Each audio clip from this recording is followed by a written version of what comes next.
估唔到喺深圳影輯藝術相，感覺做咗1萬明星，真係估佢唔到啊！我純粹係想每年生日影一輯藝術相，點知就體驗咗一次做明星嘅感覺。啱啱好生日到咗，我每年都會獎勵自己影一輯藝術相，當係紀念唔同風格同埋年紀嘅自己。今次喺深圳盲選呢間鋪頭，真係令我嚇咗一跳。我由福田口岸過關之後，直接搭地鐵去到福寶站。間鋪頭個環境好低調，係暗黑系，正係我想影嗰種肖像照風格。簡約又簡單，但影出嚟特別有韻味，好有個人風格。我之前中意影糖水片，但係睇得多就好快厭，所以今次想影啲比較襟睇嘅相。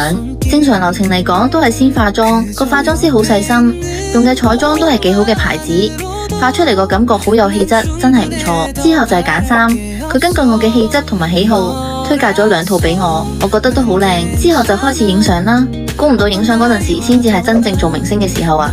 足足有2個相機對住我影，我一開始有少少緊張，不過個攝影師都幾好，一路都有教我點擺 pose，又俾咗好多鼓勵，所以好快就入到狀態，影得好快，效果又好。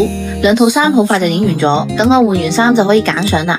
呢間嘢真係要大力讚，因為佢唔會亂咁影好多張，然後故意引你加錢買多啲相。呢間鋪頭準備嘅張數唔算多，好易就揀到幾張我中意嘅。我真係好中意呢個風格啊，連執都唔使執，我都超中意。估唔到我都可以影到呢種感覺啦！大家睇下最尾出嚟嘅成品點啊？係咪好似個有故仔嘅女人呢？今年呢間盲選嘅影樓我真係好愛。呢幾年上深圳影相真係太開心啦！